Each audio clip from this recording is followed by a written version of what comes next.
Hey, welcome to Feeling Twisty. In my last episode, Love and Lullabies, I talked about how I got into radio.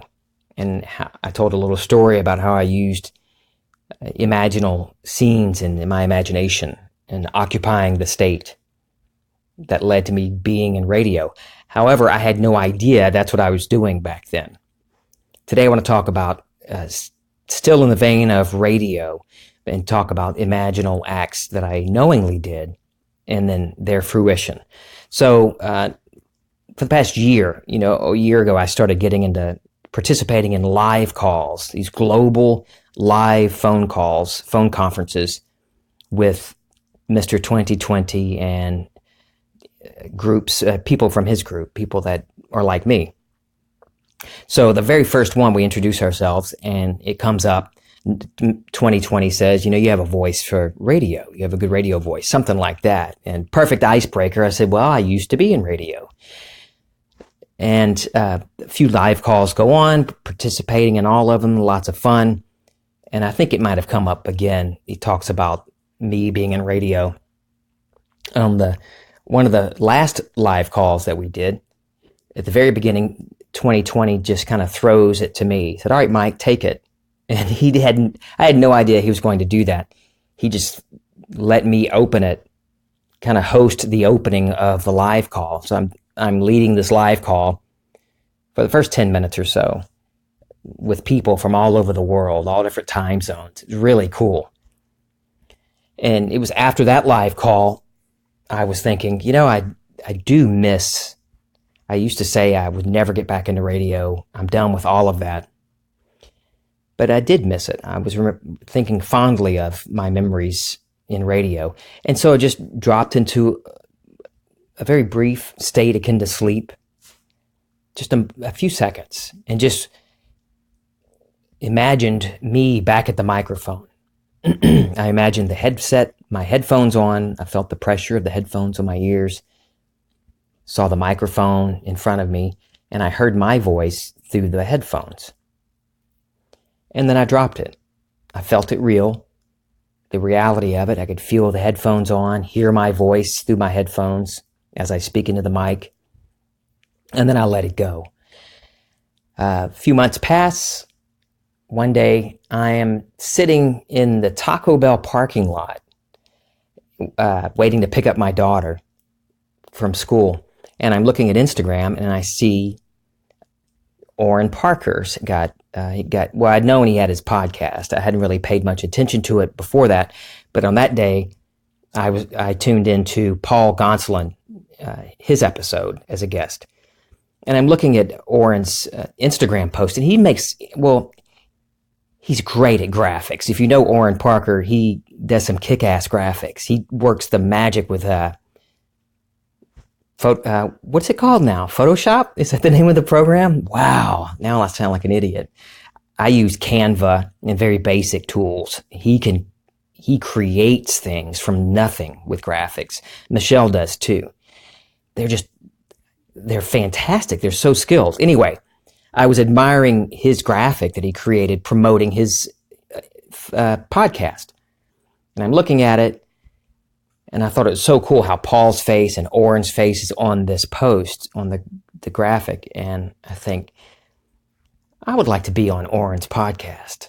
I could share my story, talk about everything I've experienced over the past couple of years. And so, as I'm sitting there, I'm listening to Paul and Orrin talk, and I just drop into a state akin to sleep. Just a moment where I close out everything around me. And then I look at the graphic on Instagram, and instead of seeing Paul's face and Paul's name, I see my face with Orrin's and my name on the post promoting a podcast with me as a guest. And I just kind of dwelt there for a moment, just a moment, and then dropped it, let it go. Didn't really think about it again. But I know that when I go into imagination and I feel something to be real, it must take place. We do it all day long. We're dropping into states akin to sleep even when we don't know it. You get lost in thought and you imagine this whole argument you're having with somebody, or you're planting that seed. We're doing it all day. Anyway, back to the story. So that was this past spring. It wasn't just a few weeks later, I get a message from Gary Shannon. I used to work with him. He was a DJ at the radio station, at one of the stations where I worked, inviting me to be a part of this reunion radio show that was going to be on the local college radio station. It wasn't our original station, but that's the station that was hosting this day of reunion shows. And Gary invited me to be on the show with his co-host, Heather. I wasn't really a part of their show except for the news breaks. I was the Les Nessman of the radio station. I was the news director. So I got to really be a part of several different radio shows in the morning. So anyway, Gary invites me to be on it. I find out later that the director of that particular radio station, if you're in town, if you're in Southwest Louisiana, it's KBYS, McNeese Radio. That's the station that put on this reunion show. He was not, I don't think he was even aware I existed, so I wasn't part of the initial invitation. Gary told me later that I was kind of an afterthought kind of thing. Let me get Mike in here too. You see where this is going? I'm on the microphone. Headset's on. I'm at the mic, just like I imagined just a month or so before. And within a week or two of that, I get an invitation from Orrin Parker. I'm sitting at the orthodontist with my daughter, and I get this message from Orrin saying, "Hey, Mike, I don't know if you've heard of it. I do this podcast called Find the Good News. Here's some links to it. You might listen if you're interested." And I'm thinking, but dude, I have heard of your podcast. I've been listening. And in that message, he invites me to be on it as a guest. And I think, boom, there it is. So I screenshotted his invitation, him inviting me. I texted it to my wife because I had told her about the little imaginal act in Taco Bell parking lot. So I get to be, within a few weeks of that conversation with Orrin, I am a guest on his podcast on Find the Good News. And I get to talk about really what I enjoy talking about all the time, is your imaginal acts become facts. That what you assume to be true is true, will harden into fact. That your concept of yourself and your world is what you experience. And so that's exactly what I got to talk about with Orrin on his podcast. And during that conversation with Orrin, it came up about maybe I should do a podcast. And here we are. I get to talk about, I'm on the microphone talking about the power of imagination. I love how things work out in a way that seems like such a natural way and totally would have happened on its own. So I imagined back months before about being on the microphone again, being back at the mic. And I get out of the blue invited to be on the reunion show as an afterthought. Gary it popped into his head just a few days before the reunion show to invite me to be on it. Boom, I'm on the radio show. And then I find out, I know Tom Trahan, a friend of mine, heads the Brimstone Museum in Sulphur. He was listening to our reunion show and starts messaging us about listening to us and how we sound great on the radio. And then I find out that Tom is the one that recommended me to Orrin to be a guest on his podcast.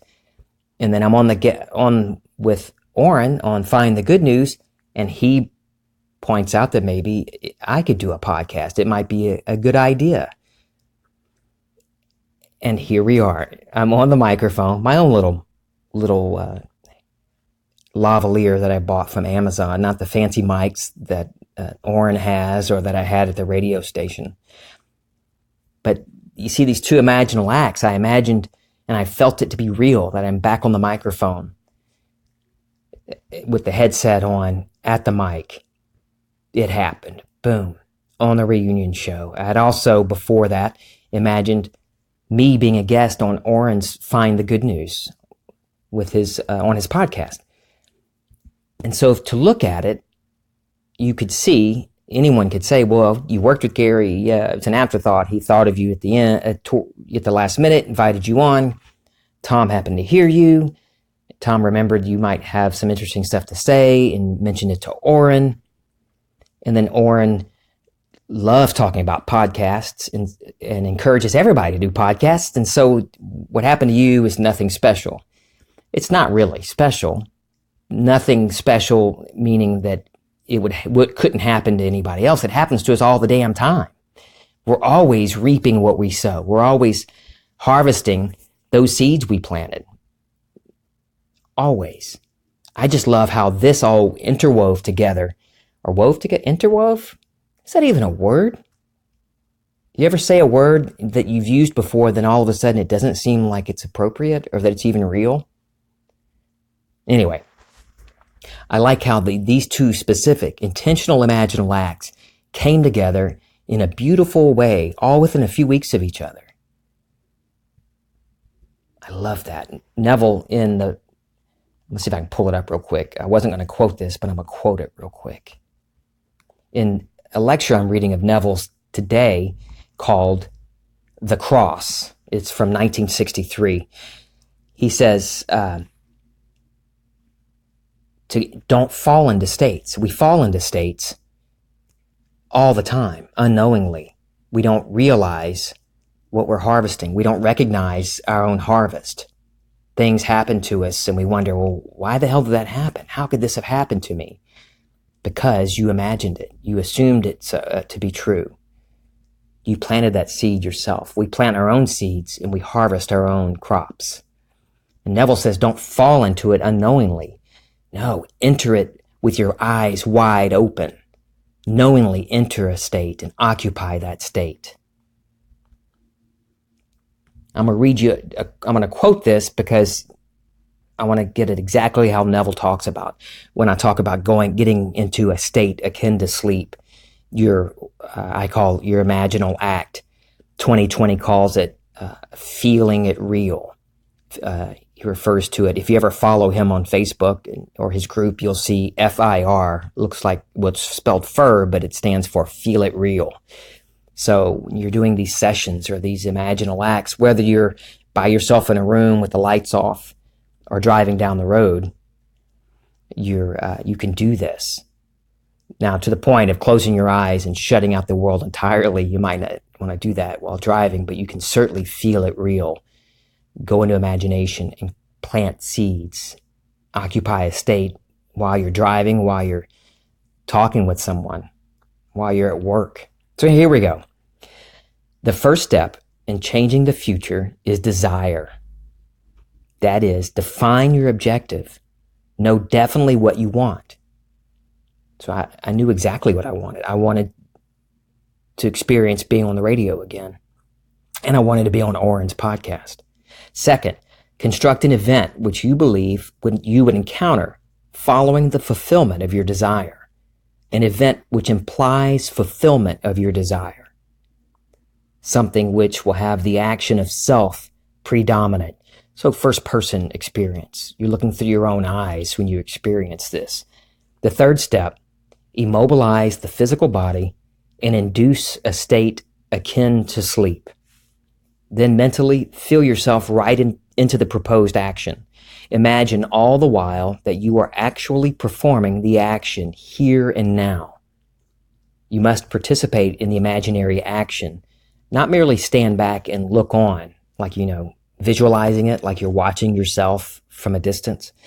No, you must feel that you are actually performing the action so that the imaginary sensation is real to you. Experience in imagination what you would experience in the flesh were you now in possession of your objective.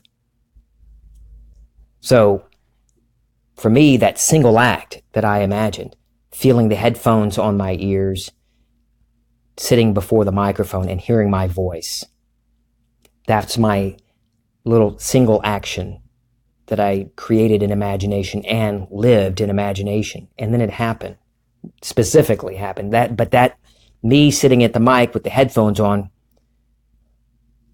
implied I'm on the radio. I'm enjoying my experience on the radio.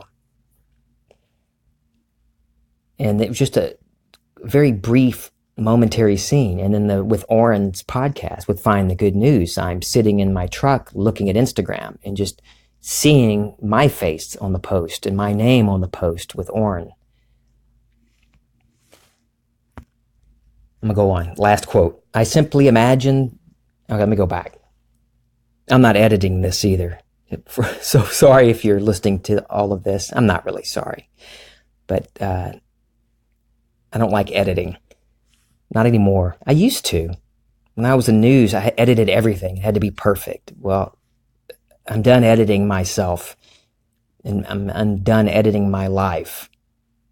You know what I mean? Don't edit yourself. Just speak what's on your mind. All right. For instance, if I single out as an event shaking a man's hand, then that is the only thing I do. I do not shake it, then light a cigarette and do 1,000 other things.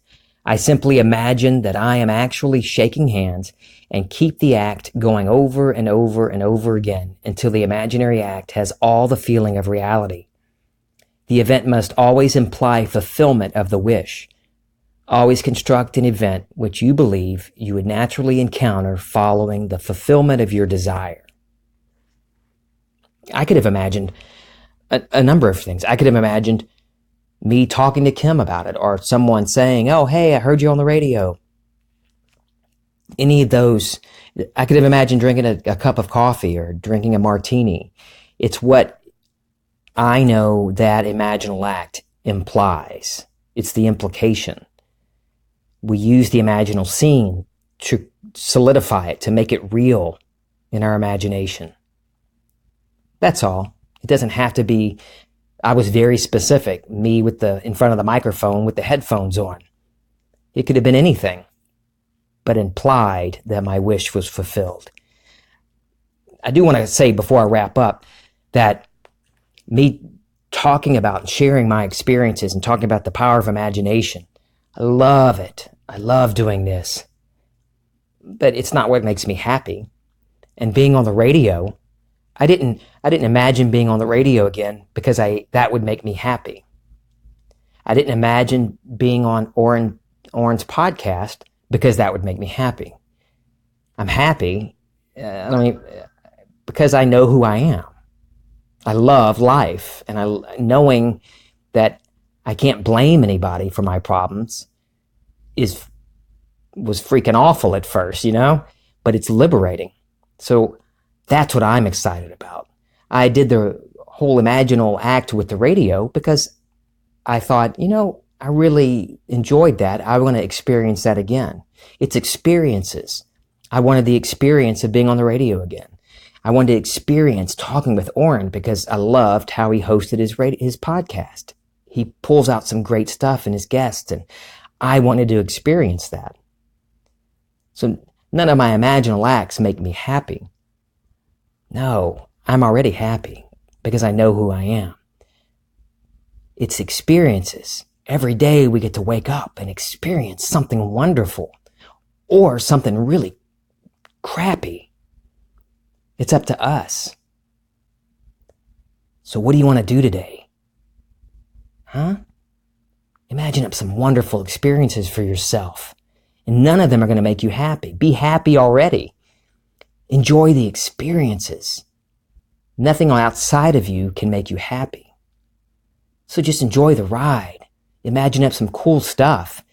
And instead of doing it unknowingly and just falling into piles of crap or piles of wonderful things, wouldn't you rather do it knowingly? Do like Neville says, go in with your eyes wide open. Love you. This is Feeling Twisty.